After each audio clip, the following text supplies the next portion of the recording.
हाँ तो प्यारे बच्चों, आज हम संधारित्र के संयोजन के बारे में बात करेंगे। पहला क्वेश्चन यही उठता है कि हमें संधारित्र के संयोजन की आवश्यकता ही क्यों पड़ती है। देखिए, सामान्य सी बात है कि मान लीजिए आप कोई भी एक डिवाइस बनाने की कोशिश में है या एक ऐसा परिपथ बनाने की कोशिश में है कि जिसमें आपको संधारित्र की जरूरत पड़ी, और आपके पास मान लीजिए कि 2 माइक्रोफैरड के ही संधारित्र उपलब्ध हैं। 2 संधारित्र हैं आपके पास और 2 माइक्रोफैरड के हैं, दोनों के दोनों। लेकिन आपके परिपथ में इस तरीके की आवश्यकता पड़ी कि आपको 3 माइक्रोफैरड या 4 माइक्रोफैरड का संधारित्र उस परिपथ में चाहिए। लेकिन आपके पास उस समय 4 माइक्रोफैरड का उपलब्ध नहीं है, लेकिन आपके पास 2-2 माइक्रोफैरड के बहुत सारे हैं। तो 4 माइक्रोफैरड का संधारित्र आपको नया खरीदने की बजाय उन्हीं संधारित्रों के अगर संयोजन के बारे में आपकी जानकारी अच्छी है तो उन्हीं 2-2 माइक्रोफैरड के संधारित्र का संयोजन करके आप 4 माइक्रोफैरड का लेबोरेटरी में बना सकते हैं और अपने काम को जारी रख सकते हैं। वैसे ही अगर आपकी लेबोरेटरी में कुछ ऐसे संधारित्र उपस्थित नहीं है जिनकी आपको अत्यधिक आवश्यकता है, लेकिन उसके अलावा अन्य मान के संधारित्र आपके पास उपस्थित है, तो आपके पास अगर संयोजन की जानकारी होगी और संयोजन की जानकारी होने के कारण आप उन जो आपको आवश्यक हैं उनको आसानी से आप बना सकते हैं, डेवलप कर सकते हैं। तो इस बात को ध्यान में रखते हुए ये संधारित्र का संयोजन बहुत ज्यादा इंपॉर्टेंट है। जरूरी नहीं है आपको ज्यादा का ही बनाना हो, कम के भी बना सकते हैं। इसलिए संधारित्र का संयोजन मुख्यतः 2 प्रकार का होता है। नंबर 1 श्रेणी क्रम संयोजन, श्रेणी क्रम, और दूसरा होता है समानांतर क्रम, समानांतर क्रम। तो 2 तरह के आपके संयोजन होते हैं। मिक्स्ड भी होता है, यानी उसमें कुछ श्रेणी में कुछ समानांतर में लगे हों, वो मिक्स भी होता है। लेकिन हम अपने टॉपिक के हिसाब से देखें तो 2 तरह का करेंगे। मिक्स में हम क्वेश्चन सोल्व करने की कोशिश करेंगे। तो एक एक को पढ़ेंगे। हम पहले श्रेणी क्रम संयोजन की बात करना चाहेंगे, तो मैं इसको हटा देता हूँ। पहले श्रेणी क्रम को समझते हैं। मान लीजिए आपके पास मुख्यतः 3 संधारित्र हैं जिनकी धारिता C1, C2 और C3 है। उनको आपको श्रेणी क्रम में जोड़ना है। श्रेणी क्रम में जोड़ने का मतलब है कि आपने एक संधारित्र ऐसे लगाया, ये संधारित्र का चिन्ह होता है, जो सिंबल होता है वो सीधी प्लेटें बना दी जाए तो वो संधारित्र होता है। ये यहाँ आपने V वोल्ट की कोई भी बैटरी लगा दी इस तरीके से। इस बैटरी की वोल्टेज V है। ये पहला संधारित्र C1, धारिता इसकी C2 धारिता और इसकी C3 धारिता। फिर आपने ये संधारित्र लगाए C1, C2 और C3 धारिता के। हमने 3 संधारित्रों का प्रयोग किया। तो यहाँ हम देखेंगे कि इसके ऊपर भी आवेश आएगा, इस प्लेट के ऊपर ऋण आवेश आ जाएगा क्योंकि संधारित्र की विशेषता यही है। इसके ऊपर भी धन आवेश आएगा, इसके ऊपर ऋण आवेश आ जाएगा, इसके ऊपर भी धन आवेश आएगा और इस प्लेट के ऊपर ऋण आवेश आ जाएगा। देखिए, श्रेणी क्रम का मतलब यही होता है कि कोई भी संधारित्र उसकी 2 प्लेट होती है। ये पहली प्लेट है, ये दूसरी प्लेट है। तो श्रेणी क्रम संयोजन को आप जानकारी के हिसाब से ऐसे भी लिख सकते हैं कि प्रथम संधारित्र, ये पहला संधारित्र, इसकी प्रथम प्लेट को बैटरी के धन सिरे से जोड़ा गया। प्रथम संधारित्र की दूसरी प्लेट को दूसरे संधारित्र की पहली प्लेट से, दूसरे संधारित्र की दूसरी प्लेट को तीसरे संधारित्र की पहली प्लेट से तथा तीसरे संधारित्र की दूसरी प्लेट को बैटरी के ऋण सिरे से जोड़ा गया। इस तरह के संयोजन को हम श्रेणी क्रम संयोजन कहते हैं। अब श्रेणी क्रम संयोजन में देखिए, बैटरी के धन सिरे से ऋण सिरे पर जाने का केवल एक ही रास्ता है। इसका मतलब हुआ कि यहाँ से जो आवेश का गमन होगा वो सब में समान रूप से आवेश होगा। तो इसके ऊपर भी Q आवेश, इसके ऊपर भी Q और इसके ऊपर भी Q आवेश रहेगा, यानी आवेश का मान समान रहेगा। तो हम यहाँ लिखते हैं कि माना 3 संधारिता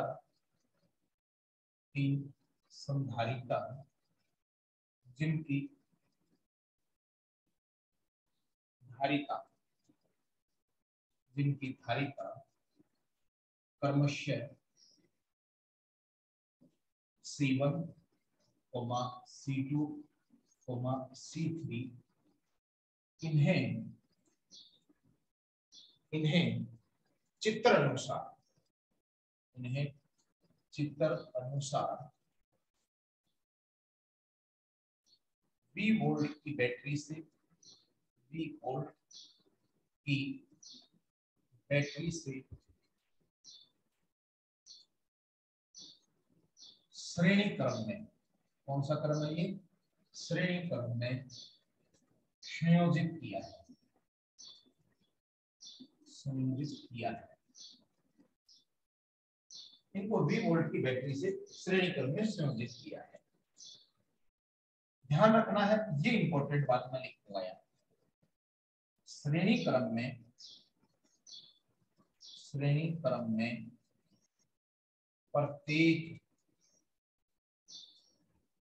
संधारित्र के लिए आवेश Q का मान समान होता है।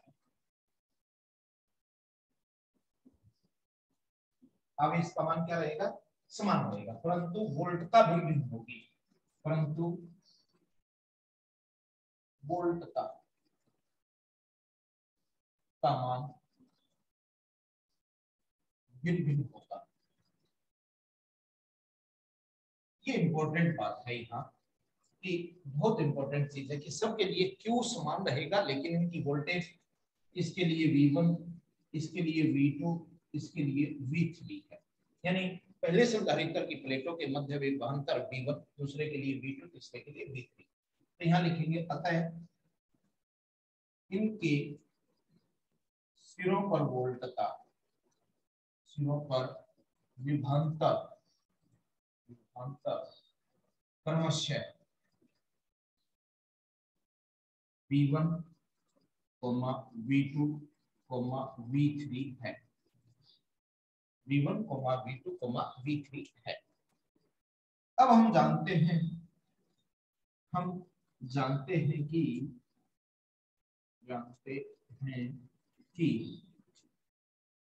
V1 और यानी इसके ऊपर जो आवेश है, इसके ऊपर आवेश और विभवांतर में क्या संबंध होता है, तो हमें पता है Q = CV होता है, ये हम जानते हैं। तो प्रथम के लिए यानी C1 संधारित्र के लिए, C1 संधारित्र के लिए क्या हो जाएगा आपका भाई, Q = CV है। Q सबके लिए एक जैसा है। जब एक जैसी वैल्यू होगी तो उसको हम इस रूप में बदलेंगे कि जो वेरिएबल है उनको अलग अलग कर लें। यानी इसको लिखने का एक तरीका ये भी है कि V बराबर है Q/C। इस रूप में हम इसको पढ़ें।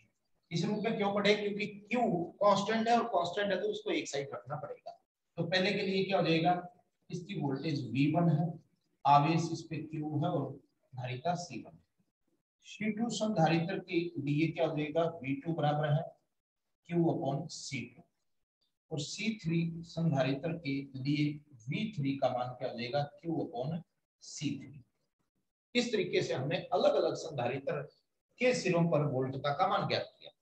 इससे क्या बेनिफिट मिला, आदर्श अवस्था में, ये आदर्श अवस्था क्या है इसको समझेंगे। आदर्श अवस्था में इसका ये मतलब है कि इस बैटरी के द्वारा दी गई वोल्टेज का ह्रास या हानि किसी अन्य रूप में नहीं होनी चाहिए, यानी लीकेज ऑफ चार्ज नहीं होना चाहिए, यहाँ पहली चीज ये। दूसरी, स्पार्किंग के रूप में ये वोल्टेज का पतन नहीं होना चाहिए। इसका मतलब ये है कि आदर्श अवस्था तब मानी जाएगी कि ये भी वोल्टेज इन तीनों संधारित्र पर ही वितरित हो। उससे क्या होगा कि कुल वोल्टता का मान V1 plus V2 plus V3 के बराबर होगा। समझ में आ रही है ये बात, यानी जो वोल्टता, अब हम क्या करें, माना परिपथ की तुल्य धारिता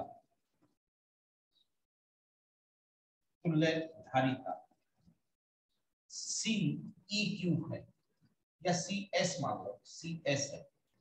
ये अगर तुल्य धारिता है CS तो क्या बनेगा, V बराबर है Q/CS, यही बनेगा परिणामी मान, क्योंकि यही वोल्टता इन तीनों को मिला दिया जाए। तीनों की वोल्टता तो कितनी है, V, और इनकी तीनों की तुल्य धारिता CS है। इसको आप समीकरण 2 कह सकते हो, क्योंकि समीकरण 1 यहाँ ले लेंगे हम। तो V का मान आप यहाँ रखें V1 V2 का, तो Q बटे C1, ये हो गया Q बटे C2 और ये हो गया Q बटे C3। ये मान रखें समीकरण 2 से, तो V का मान क्या हो जाएगा आपका Q बटे CS। अब देखिए दोनों तरफ Q कॉमन आके कैंसिल हो जाए, यहाँ से भी Q कॉमन आ जाएगा, इधर से भी।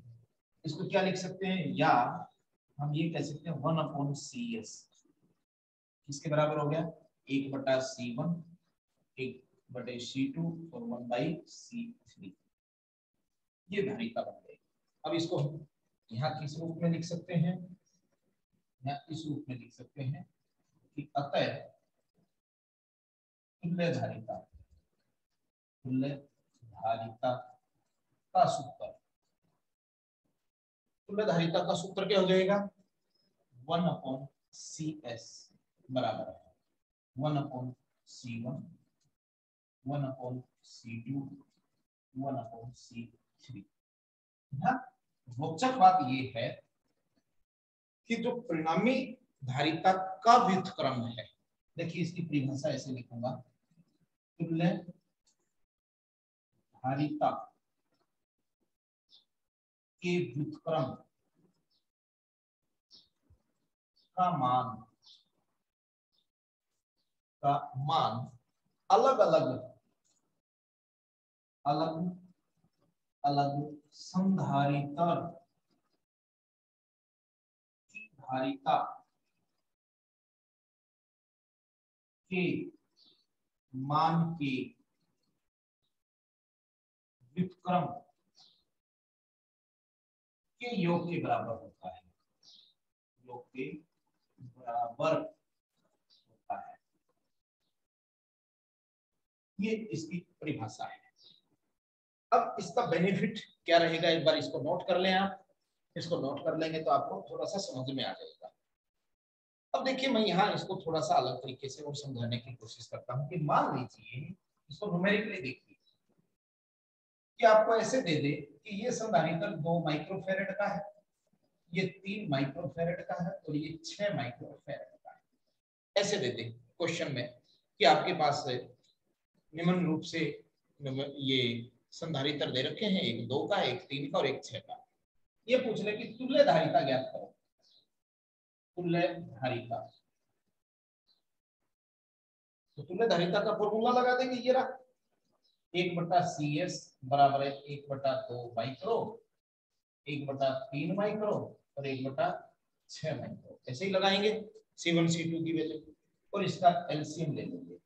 एलसीएम लेंगे तो 6 माइक्रो आपका आंसर हो जाएगा। ये बन गया 3, ये हो गया 2 और ये हो गया 1। और इसको अगर आप सोल्व करें तो 7/6 माइक्रो और ये 1/CS की वैल्यू है, पलटना पड़ेगा इसको। तो CS की वैल्यू 6/7 माइक्रो और इसको अगर आप भाग देके देखें तो 0.89 माइक्रोफैरड के आसपास होगा। यानी आप देख पाएंगे एक से भी वैल्यू छोटी है ये, और यहां सबसे छोटी वैल्यू कितनी थी, 2 माइक्रो की। तो यानी जो तुल्य धारिता का मान है इस संयोजन में वो सबसे छोटे संधारित्र की धारिता से भी कम वैल्यू रखता है। तो इसको आप नोट कर लें। मैं एक पॉइंट और लिखवा देता हूं इसके लिए।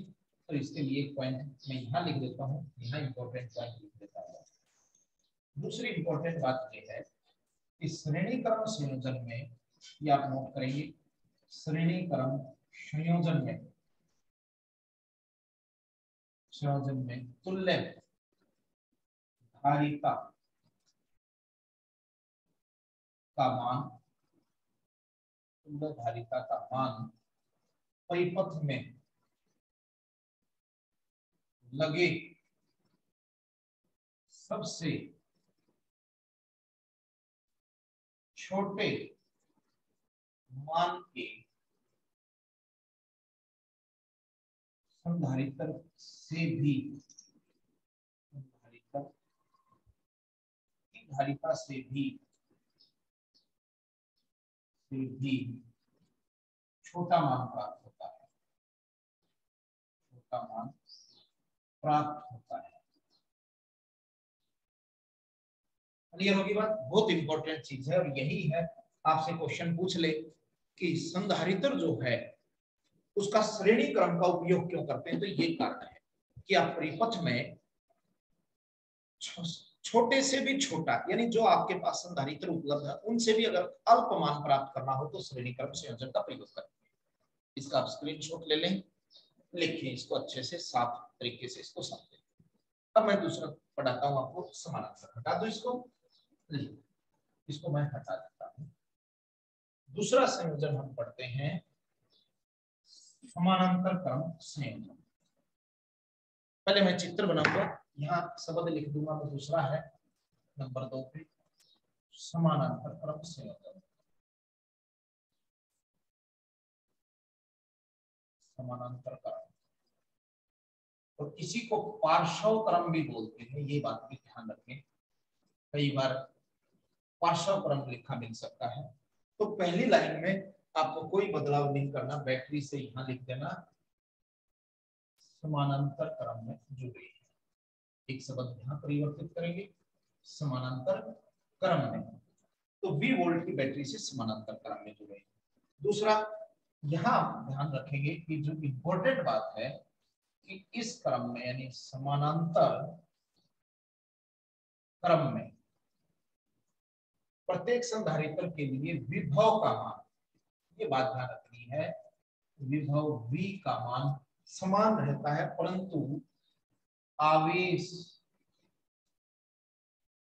का मान भिन्न भिन्न होगा। इसके सिरों पर यहाँ आवेश लिखेंगे, हम वो बात अब करेंगे, थ्योरी यही रखेंगे। हम 3 संधारित्र ले रहे हैं, एक संधारित्र ये है, दूसरा संधारित्र ये है, तीसरा संधारित्र ये।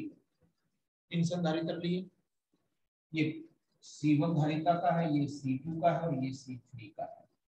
हमने इन तीनों को तीनों के प्रथम, ध्यान देना, समानांतर क्रम में प्रत्येक संधारित्र की प्रथम प्लेट बैटरी के धन सिरे से, ये बैटरी का धन सिरे से, और प्रत्येक संधारित्र की दूसरी प्लेट ऋण सिरे से जुड़ी हुई, ये ऋण सिरे से जुड़ी हुई। इस क्रम को हम बोलते हैं, ये बैटरी 20 वोल्ट की है, और जब इस तरीके से जुड़े होंगे तो हर एक संधारित्र के आप देखेंगे कि प्रत्येक संधारित्र के लिए वोल्टता का मान समान हो जाएगा, लेकिन आवेश का मान भिन्न भिन्न होगा। दूसरे तरीके में हम ये कह सकते हैं कि बैटरी के धन सिरे से ऋण सिरे पर जाने के लिए आपके पास एक से अधिक रास्ते उपलब्ध हैं। तो पहले संधारित्र पर आवेश Q1 मान लेते हैं, दूसरे पे हम Q2 मान लेते हैं और तीसरे पे हम Q3 मान लेते हैं। इस तरीके से इसमें धारा का गमन होता है। ये आपका संयोजन है, इस संयोजन का नाम है समानांतर क्रम संयोजन। हम क्या करेंगे, अब हमने देख लिया कि आवेश का मान भिन्न भिन्न है, जो आवेश का मान क्रमशः ऐसे लिख देंगे, क्रमशः Q1, Q2, Q3 है। संधारित्र की परिभाषा से, संधारित्र की परिभाषा से संधारित्र की परिभाषा है कि Q बराबर है CV, यही होती है संधारित्र की परिभाषा। प्रत्येक के लिए निकाले, C1 संधारित्र के लिए निकाले, पहले संधारित्र के लिए क्या बन जाएगा, Q1 बराबर है C1V। C2 संधारित्र के लिए Q2 बराबर है C2V, और C3 संधारित्र के लिए Q3 बराबर है C3V। अब देखिए यहां से Q आवेश आया, तो एक इधर चला गया, एक इधर चला गया, एक इधर, मान लीजिए इस पे Q1 गया, इस पे Q2 गया, इस पे Q3 गया। तो देखा जाए तो यहाँ अगर हम आदर्श अवस्था की ही बात करें, कौन सी अवस्था की, आदर्श अवस्था की, अब फिर कंफ्यूजन होगा कि आदर्श अवस्था का मतलब, आदर्श अवस्था का मतलब है कि इस बैटरी के द्वारा दिए गए आवेश का किसी अन्य रूप में ह्रास नहीं हुआ, कोई हानि नहीं हुई, अर्थात इसके द्वारा उपलब्ध कराया गया आवेश इन तीनों संधारित्रों में ही वितरित है। तो उससे क्या होगा कि Q आवेश बराबर है Q1 plus Q2 plus Q3 के बराबर होगा। अब यहाँ Q देखिए, अगर हमारे पास संधारित्र की परिभाषा ले, कुल आवेश Q हो और इसकी वोल्टेज V हो और इन तीनों को मिला दें हम ऐसे, इन तीनों संधारित्रों की तुल्य धारिता अगर मैं Cp नाम दे दूं, यहाँ क्या है Cp, तुल्य धारिता, तुल्य धारिता परिपथ की होती है ये, यानी परिपथ की तुल्य धारिता का मतलब है कि इसमें जितने भी आपने संधारित्र लगाए हैं उनका परिणामी रूप से मान। तो Q तो क्या बन गया Cp V, Q1 का मान ऊपर हमने निकाला C1V, ये C2V और ये C3V, V को बना के कैंसिल हो जाएगा, तो हम दूसरे शब्दों में ये कह सकते हैं कि Cp का मान C1 plus C2 plus C3 के बराबर है। यह का मान हो जाएगा C बराबर है C। अब इसमें क्या हुआ इंपॉर्टेंट बात, इस क्रम में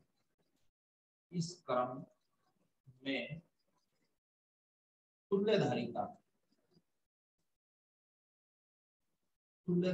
का मान, इस क्रम में तुल्य धारिता का मान अलग अलग संधारित्र की धारिताओं के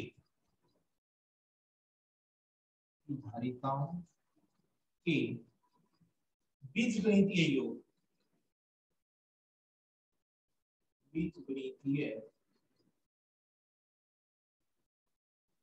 योग के बराबर होगा। पहली बात देखिए, एक इंपॉर्टेंट बात ये समझ में आ गई। दूसरा, इस संधारित्र के इस क्रम का उपयोग ही क्यों करें, तो मान लीजिए ये पहला संधारित्र है, ये 2 माइक्रोफैरड, दूसरा है ये 3 माइक्रोफैरड का है और तीसरा है 6 माइक्रोफैरड का। न्यूमेरिकली देखते हैं कि पहला संधारित्र की धारिता 2 माइक्रोफैरड है, दूसरे की 3 है और तीसरे की 6 माइक्रोफैरड है। तो तुल्य धारिता क्या होगी, तुल्य धारिता ज्ञात कर लेंगे। तुल्य धारिता कैसे, सूत्र क्या था, Cp बराबर है C1 plus C2 plus C3। तो Cp की वैल्यू क्या होगी, 2 micro plus 3 micro plus 6 micro, 11 micro farad हो जाएगा Cp। ये आपका आंसर होगा। अब यहाँ देखिए, सबसे बड़ा कितने का था, 6, और ये वैल्यू इससे भी बड़ी है। इसका मतलब परिपथ में अगर संधारित्र की धारिता की वैल्यू को बढ़ाना है, यानी हमारा दूसरा इंपॉर्टेंट पॉइंट क्या हो जाएगा, यही लिख देता हूं मैं। दूसरा इंपॉर्टेंट पॉइंट क्या होगा, परिपथ में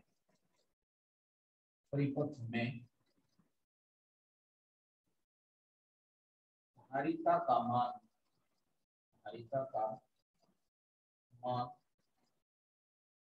बढ़ाने के लिए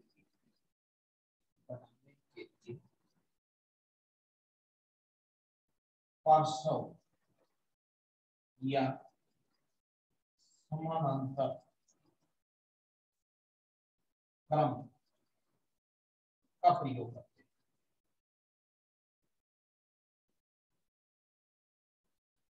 क्लियर हो रही है बात, तो इसका उपयोग क्यों कर रहे हैं, ताकि मान बढ़ सके। तो धारिता का मान बढ़ाने के लिए हम इस क्रम का उपयोग करते हैं। तो इस तरीके से हम इसको आसानी से देख सकते हैं। ये था हमारा संधारित्रों का संयोजन। इसकी हमने थोड़ी सी गहराई से बारीकी से बात की कि श्रेणी क्रम संयोजन क्या है, उसमें तुल्य धारिता कैसे निकालेंगे, समानांतर क्रम संयोजन क्या है, उसकी तुल्य धारिता कैसे निकालेंगे, इन दोनों का फॉर्मूले क्या बने हैं, ये बहुत इंपॉर्टेंट है। इनकी ये इंपॉर्टेंट बात है कि इसमें आपने देखा कि सीधा बीजगणितीय योग होता है, उसमें उनके व्युत्क्रमों का मान होता है। और तीसरी बात की हमने श्रेणी क्रम में देखा कि अगर हमें परिपथ में कम धारिता चाहिए तो उसका प्रयोग करेंगे, और अगर अधिक धारिता का मान चाहिए तो हम समानांतर या पार्श्वक्रम का प्रयोग करेंगे। तो ये था हमारा संधारित्र का संयोजन। इसको हमने काफी डिटेल में देखा और उम्मीद है आपको समझ में आया होगा। आप इसको एक बार जरूर याद करें, लिख के देखें, नोट्स बनाएं इसके। और आपको ये अगर अच्छा लगा तो इसको आप अपने सहपाठियों से भी शेयर करें ताकि सबको फायदा मिले। धन्यवाद।